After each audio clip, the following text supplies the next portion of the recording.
we need to halve our emissions by 2030. And in order to be able to do this, we need to scale the solutions exponentially to phase out the fossil fuels. The UN Race to Zero, the Exponential Roadmap Initiative, Climate Hub has established sharp targets to halve emissions every decade, and also to do this as required by science.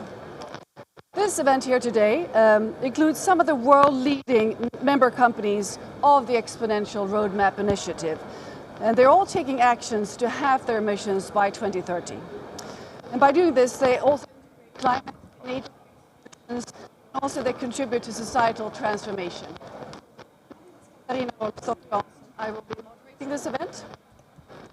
My name is Katarina Rolfsdotter Jansson, and I will be moderating this event. I am a program host for We Don't Have Time, and I'm also chair of the independent think tank Global Utmaning, Global Challenge.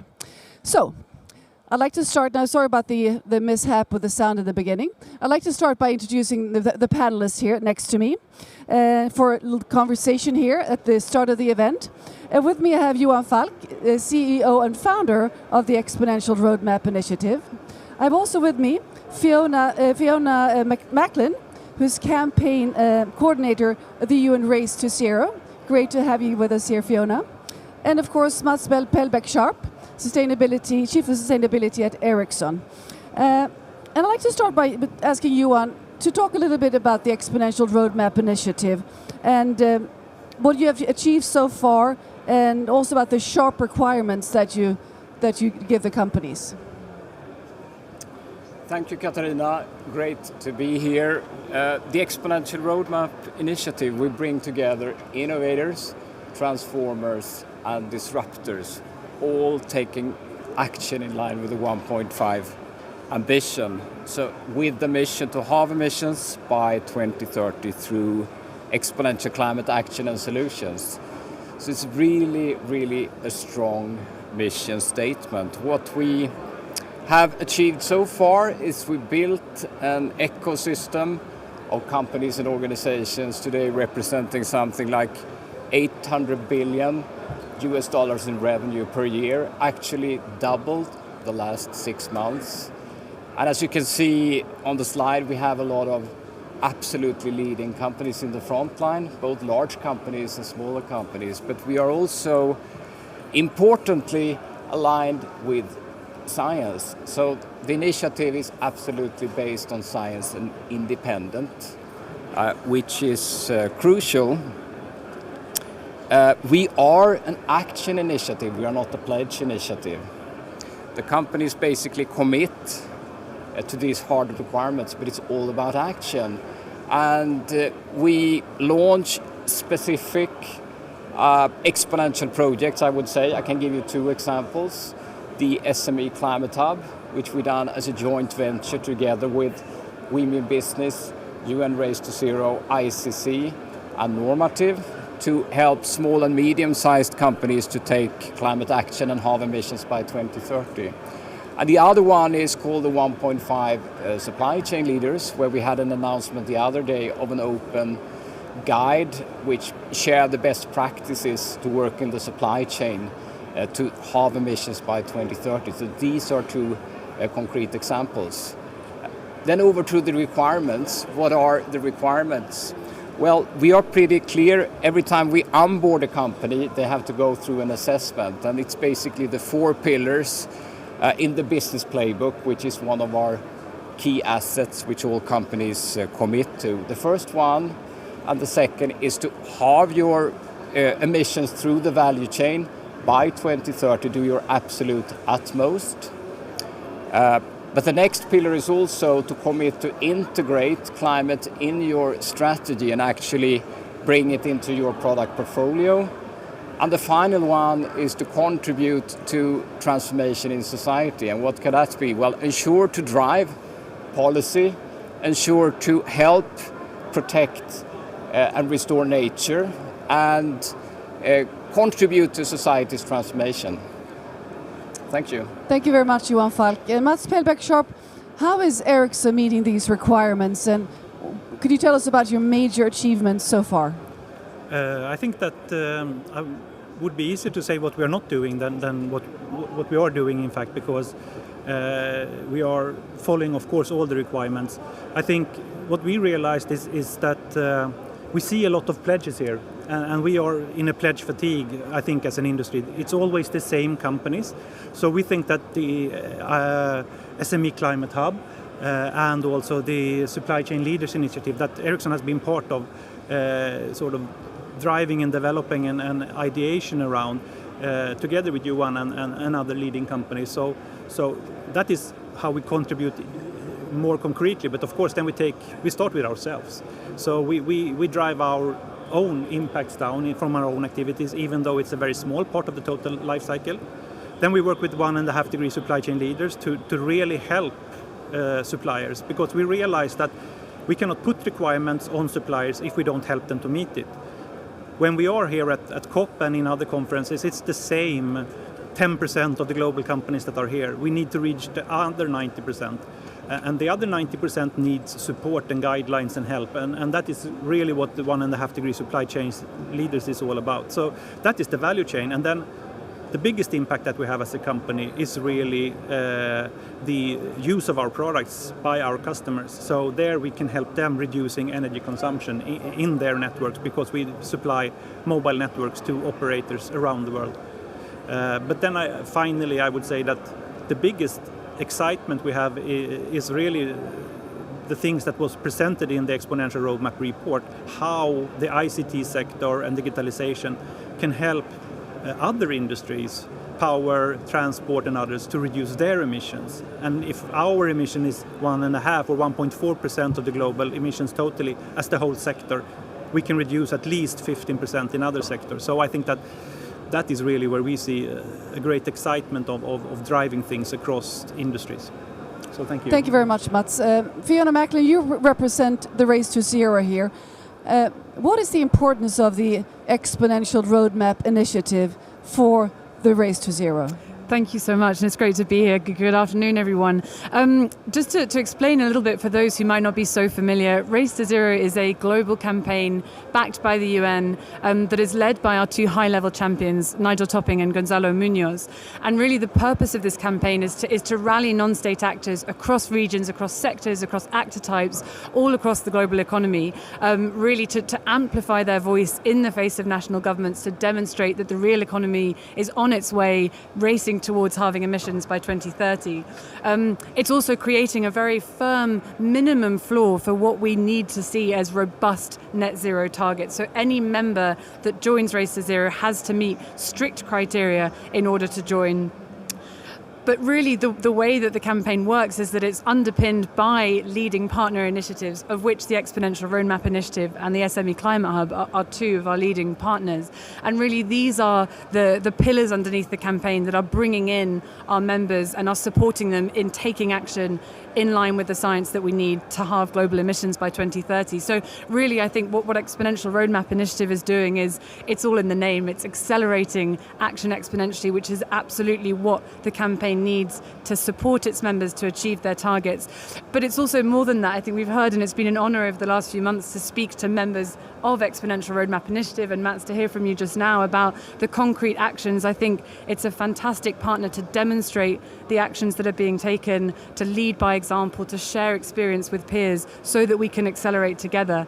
And that brings me on to this point about, I think, the Exponential Roadmap Initiative is driving this radical collaboration that we need to see, not just between members, but also across partner initiatives, across actor types, all across the supply chain. And that is how we will win this race. It's not a race that only one of us will win. We'll all win this together. And I think that value of Exponential Roadmap Initiative in the campaign, supporting SMEs, is truly fantastic. Thank you very much, Fiona Macklin. It's now my pleasure to introduce the CEO of Ericsson, Börje Ekholm. Thank you. It's great to be here and a pleasure to join you. My parents always said that you can do nothing about yesterday, very little about today, but you can shape tomorrow. And today we're all facing a climate crisis. It's a true code red for humanity. And at Ericsson, we are fully committed to shaping tomorrow. We have a solid foundation for this commitment. We have been sustainability pioneers, basing our efforts on research and science going back 2 decades. And we are committed to supporting the Paris Agreement, and we were part of the first wave of companies to set the 1.5 degree aligned targets that were approved by the Science Based Targets initiative. We have also reduced emissions in our fleet, facility, product transportation, as well as business travel by more than 70% in the last 8 years. And we continue to be committed to halving our value chain emissions by 2030. And here we see digitalization as a key driver. But we must do more, because I think the science is very, very clear. To minimize man-made damage and irreversible climate tipping points, we need to limit global warming to 1.5 degrees above pre-industrial levels. This means we really need to halve global greenhouse gas emissions by 2030 and reach net zero before 2050. And technology is a key part of the solution. The ICT sector itself is about 1.4% of global greenhouse gases. But our research shows that ICT solutions can enable 15% reduction of emissions in other sectors. And that's almost a third of the halving we need to have by 2030. In our newly published Connectivity and Climate Change report, that reconfirms the role connectivity and digitalization can have in addressing climate change. The analysis illustrates that adding in the savings of applying 5G to 4 most carbon-emitting sectors, that would actually enable a reduction of 20% of EU's total annual emissions, or current emissions. That's equivalent actually to the total annual emissions of Spain and Italy combined. So we see there is an enormous potential to meet even ambitious targets to reduce carbon emissions by leveraging technology. So as I said, technology is truly a solution. Digitalization, I would say, is critical in all industries. But there is no digitalization without the digital infrastructure. And here, connectivity is a key part. So at present, if we look at the rollout of 5G in Europe, Europe is really just strolling towards the future. That compares not so well with other regions that are truly sprinting. So if we look at North America as well as Northeast Asia, they will actually enjoy 95% population coverage of 5G by 2027. They are investing 30 to 50% more per capita than Europe. So Europe is actually lagging behind quite significantly, and especially in high-capacity 5G rollouts. I think policymakers as well as regulators have a major role to play here by realizing the potential of 5G to decarbonize our economy, but also to create new jobs. So if we look here, we need to work together to create an investment-friendly environment for investments into the digital infrastructure. But we also need to address regulatory hurdles and other practical obstacles in order to allow for a faster rollout of 5G so we all can enjoy the benefits. I would say Europe cannot afford to wait any longer on industrial proof points of 5G. I think Europe runs the risk of losing out on the next big global industry evolution. Just as we saw with 4G, created a lot of new companies on top of a digital infrastructure. And I'm thinking like Facebook, Netflix in the US, but also Alibaba and Tencent in China.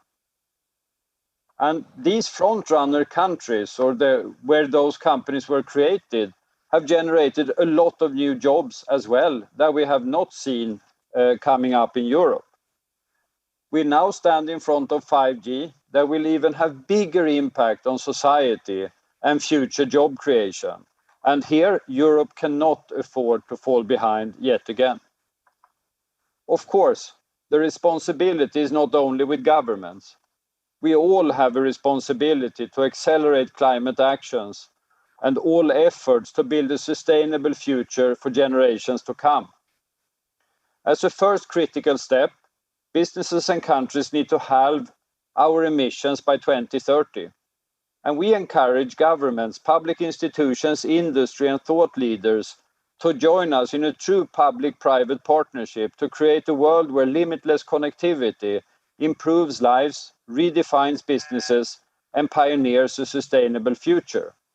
And I encourage us all to think, if not me, who? If not now, when? Thank you. Well, thank you very much, Börje Ekholm, for sharing this very strong message about connectivity and digitalization. Would you say that other companies in your arena also see this connection? I would say so, and I like to think so. We see, for example, today in almost all discussions with our customers that carbon emission and energy efficiency features at the front and center of the discussions. And I actually see a future when we start presentations to customers to talk about energy efficiency and how much we are bringing down our carbon emissions as a key selling point. And I see that happening. But what I think is even more interesting and fascinating is that today digitalization is discussed with many leaders in many other sectors as well. Because I do think we all share that view that technology is going to help solve the climate crisis also in other sectors, not only in our own ICT sector, but also in transportation, manufacturing, etc. And there, I think 5G is really important as a key enabler. Well, thank you again, Börje Ekholm. We will now continue with a very exciting panel. It's my pleasure to introduce I have with me Kerry Constabile, who is lead for sustainable strategy and engagement at Google.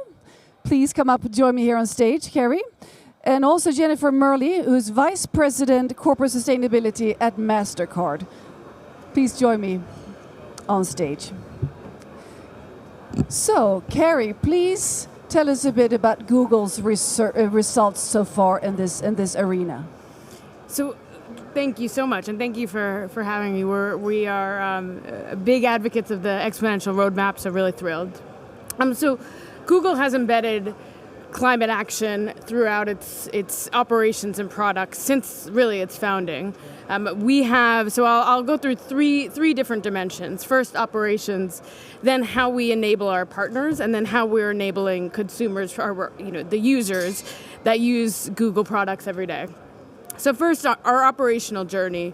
We first became carbon neutral for our operations in 2007.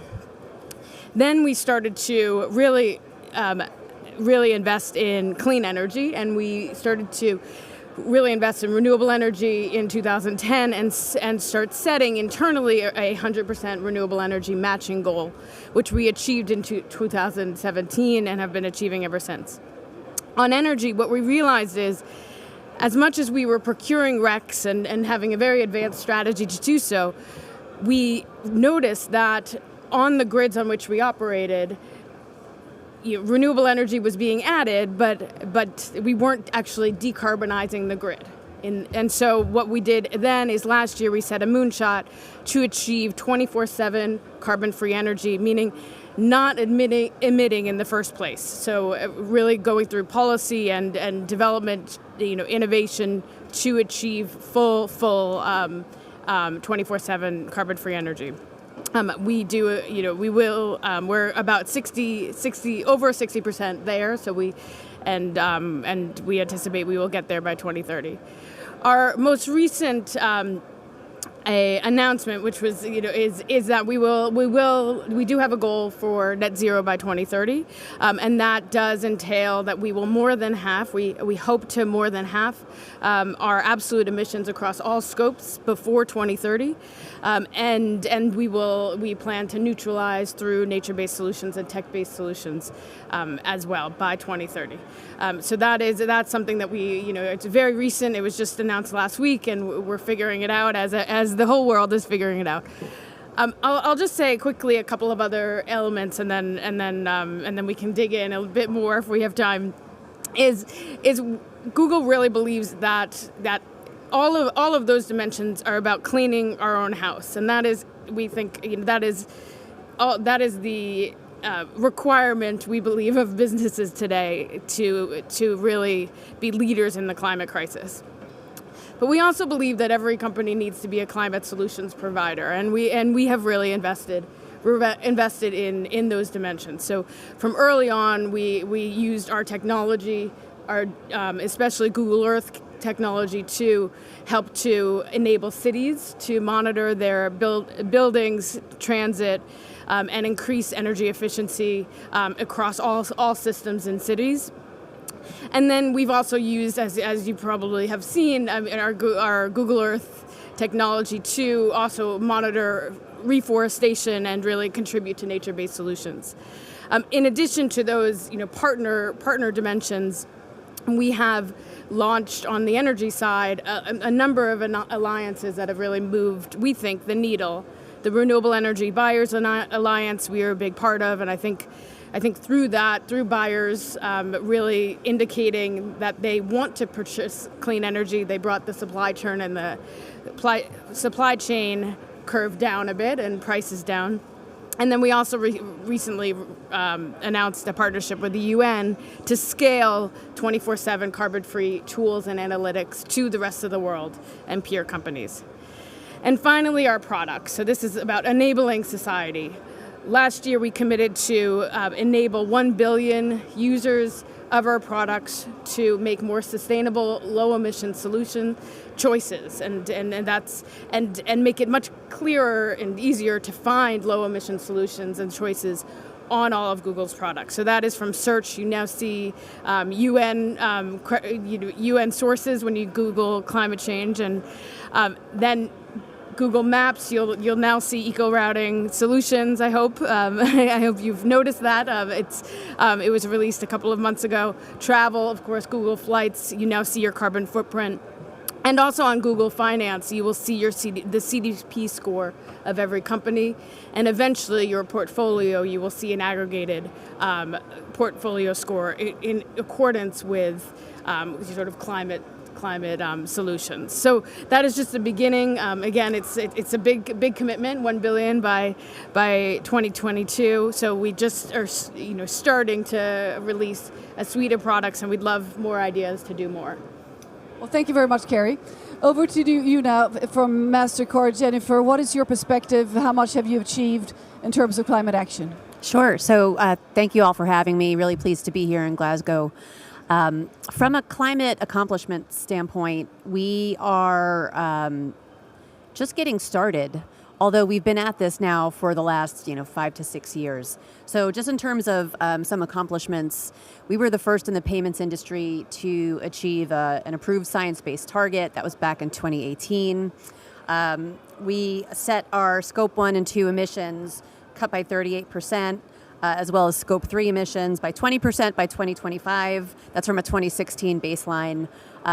For those of you who are not familiar with how MasterCard does business, we're not a bank, we're not a regulated financial institution, we're a technology company. So our footprint is relatively small in comparison to a multi-sector organization like Google. Our job is really to process transactions between merchants and consumers and banks. So our footprint is relatively small, but like Kerry was talking about, we feel that it is not just our obligation and our duty, but our responsibility to clean up our own house, right? So, which is why we went so far as to be that first payments industry player to dive into that science-based target. We announced a net zero commitment to 2050 earlier this year. It was in January, in fact, right around the time of Davos.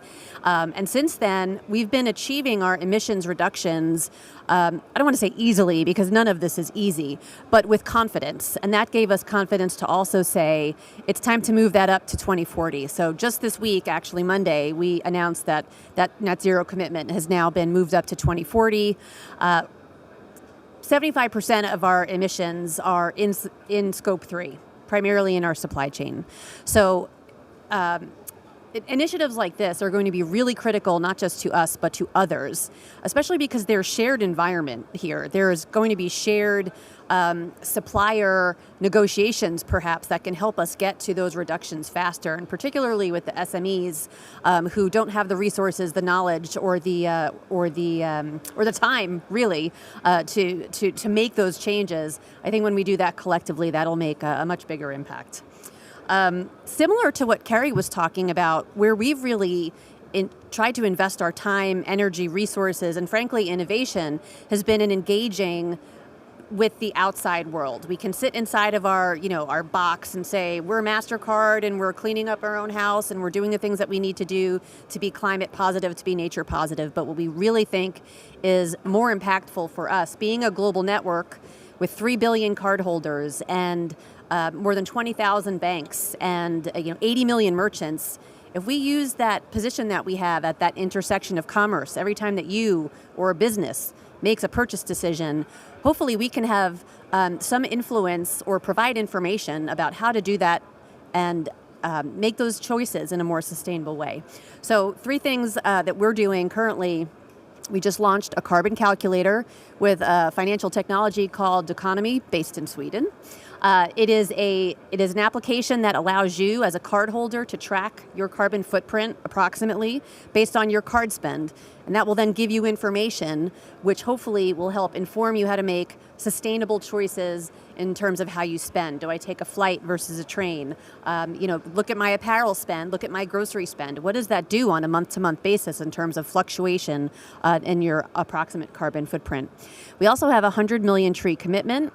That is over the next 5 years. We have pledged with more than 80 coalition partners to restore 100 million trees in Earth's most critical forests.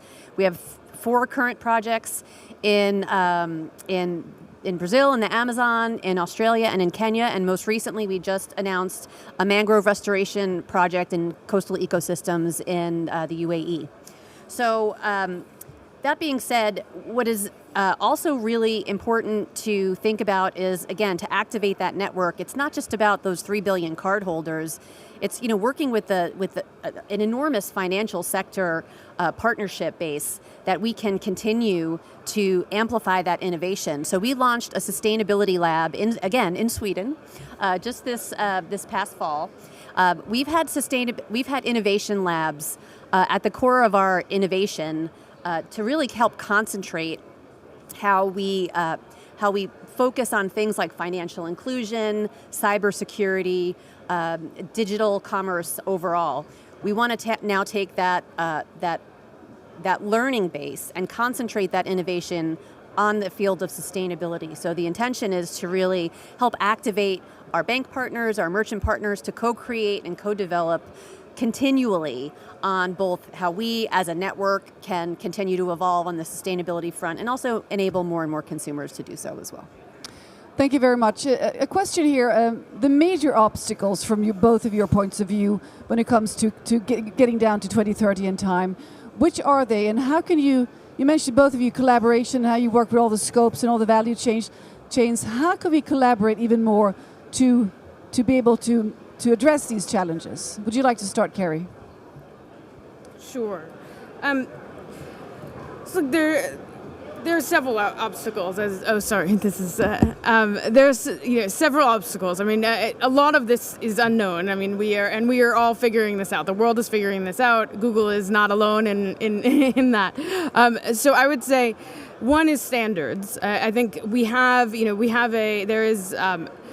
don't as companies have necessarily common guide paths that are short term. So that are, what is an annual glide path? What would an annual glide path be?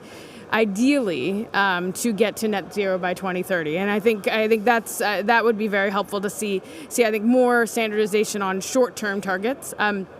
I think also, obviously the financial, the prices are highly fluctuating. So in the market, so you will see direct air capture is fluctuates greatly in terms of metric tons, and that's also difficult. It's very difficult to predict what the prices might be, etc. At this stage, I would say, so that's also difficult. And then also, standards for some of, neutralization. So nature-based solutions, I think there are many great efforts underway right now to try to increase, the predictability, the permanence of nature-based solutions, and also to ensure that when investing in nature-based solutions, they're not additional. They are additional, rather. There is limited leakage. No, I think a lot of that work is just taking place, and everyone's contributing. And then, of course, I mean, we all know Scope 3 is difficult to monitor, difficult to define for everyone, for the world. So I think that's we are collaborating with Exponential Roadmap, with MasterCard, with several companies and standards, leading organizations that are trying to figure this out, all of these dimensions out. Well, thank you very much, Kerry. How about you, Jennifer, from your perspective? What she said, as well as I think there's maybe this is getting into a couple of clicks into the depth of it, but I think the supply chain element is from a resourcing standpoint going to be where we need to attract some really top talent, right? I think this transition that all of our companies are making are going to call on a skill set that may not be fully realized yet in our organizations, right? Think about what it's going to take for you to decarbonize in your supply chain. And for us, it's 75%. I'm sure for Google, it's a big number as well. So we have hundreds, if not thousands of people who collectively manage our suppliers, but they do that in to a certain extent on a transactional basis, right? Even for our top 20% of suppliers, it's about pricing, it's about service. And now we need to extend that into a much deeper conversation and partnership where, I think we'd all hope that given the urgency around climate action, that they will hold hands with us along this journey. But there's a negotiation component now of this in terms of supply chain management that we are just starting to embark on, and I think that it's going to take, another level of skilled negotiating skills for our people to work with our supply chain to get to a point in an accelerated way that's really going to make an impact. So, how can members of the Exponential Roadmap Initiative help spread the good initiatives and the good work that's happening already? Well, in short, I think it's really going to be about shared knowledge, but also shared accomplishment. So if you think about the types of things that we buy as an organization, whether that be computers or desks or energy for that matter, I think the rise of a buyer's alliance type of approach that Exponential Roadmap might be able to help accelerate could potentially be very powerful, so that we're not having the same conversation with a Dell or a Microsoft, for instance, that Google is having, that Ericsson is having, and that those conversations don't get protracted over time and they can be maybe wash, rinse, repeat to a certain extent. Of course, I'm oversimplifying it, but that would be, ideal state in the terms of how this coalition could work together. It could mean, an acceleration of impact and accomplishment just by banding together. Thank you, Jennifer. Any reflections from you, Kerry? Yes, I mean, I think what we have found so helpful about Exponential Roadmap and the partnership is Exponential Roadmap is truly science-based and gives a very clear guideline, which is halve emissions, every decade, and that is extremely helpful. And you couldn't be more clear and address all scopes. And so I think continuing to do that, to continue to provide those short-term benchmarks is incredibly helpful for the corporate sector. I think for every sector, we need this is urgent, and we need to know what to do next year, the year after, the year after. And I think while we may have our own ideas, I think having a science-based standard and guidance is incredibly helpful. I think Exponential Roadmap already brings together its members in so many ways, and through that guidance, again, is incredibly helpful. But I also think something like the 1.5 Supply Chain Leaders Alliance, which I may get the exact name wrong, but and I apologize to Johan for that. But I think that is something that we are incredibly interested in exploring more in depth now that we've set our goal, because that's a common interest and challenge for everyone, and it's really important to get the most ambitious companies together to really work on solutions, as we were just talking about. So. Well, thank you very much, both of you, for sharing your insights, and we'll keep up the good work. Thank you. Thanks so much. Thanks, everyone. Thank you. I'd now like to invite back on stage Johan Falk and Mats Pellback-Sharp for some concluding comments together with me.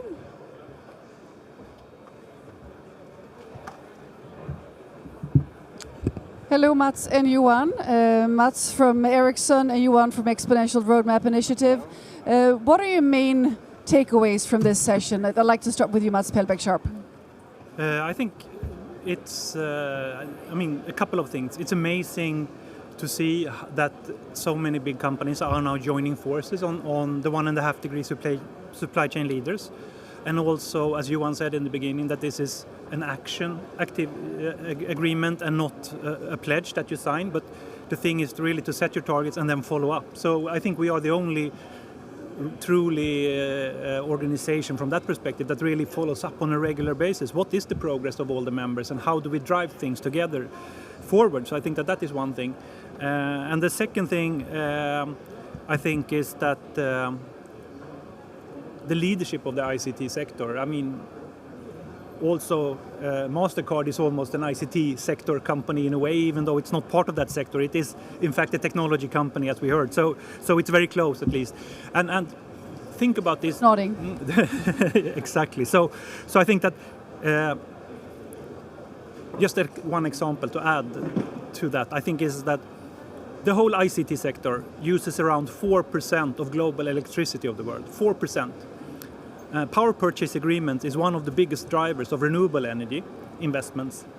45% or 46% of all power purchase agreements are signed by ICT companies. So 4% of electricity is standing for 45% of all new ICT. And the other part, I think, is the mobile sector, where we have 36% of the mobile operators in the world have signed up to net zero targets and joining the race to zero. That's the industry that is far ahead of any other industry in the race to zero.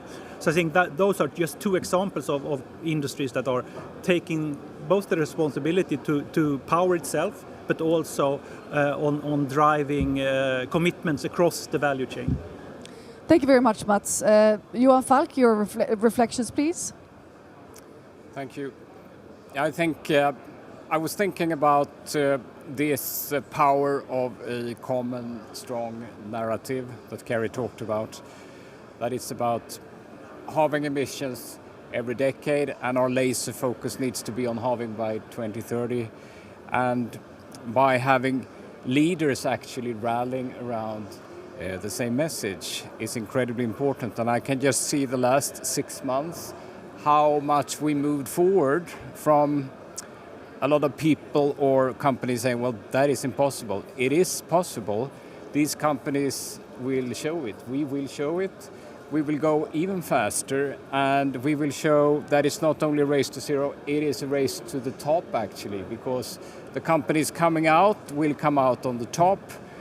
And then I think is when we'll get an incredible pace in development, because it's all about creating the competitive advantage. So I think very much focus on to delivering on these strategies will be about competitive advantage, not cutting emissions.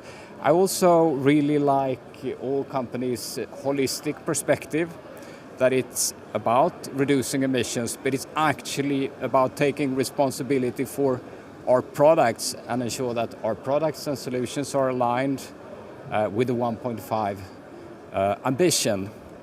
And the third thing which Börje talked about is, well, we have incredibly powerful technology from companies like Ericsson, Google and MasterCard, which are exponential technologies, scaling incredibly fast. Now we need to apply these technologies to help us actually to reduce rapidly through all sectors. So I think there is a lot of untapped opportunity to actually apply these technologies, and that should be a sort of compass direction for all tech companies, in my view. Thank you, Johan Falk. So how can we now scale and really push even further within develop the Exponential Roadmap Initiative? What are your comments, Mats? Well, I said earlier that you can never push a chain. You have to pull a chain. So to get the strength, I think the idea of the 1.5 degree supply chain leaders and many big companies pulling all their supply chains with them, I think that is really the big scaling.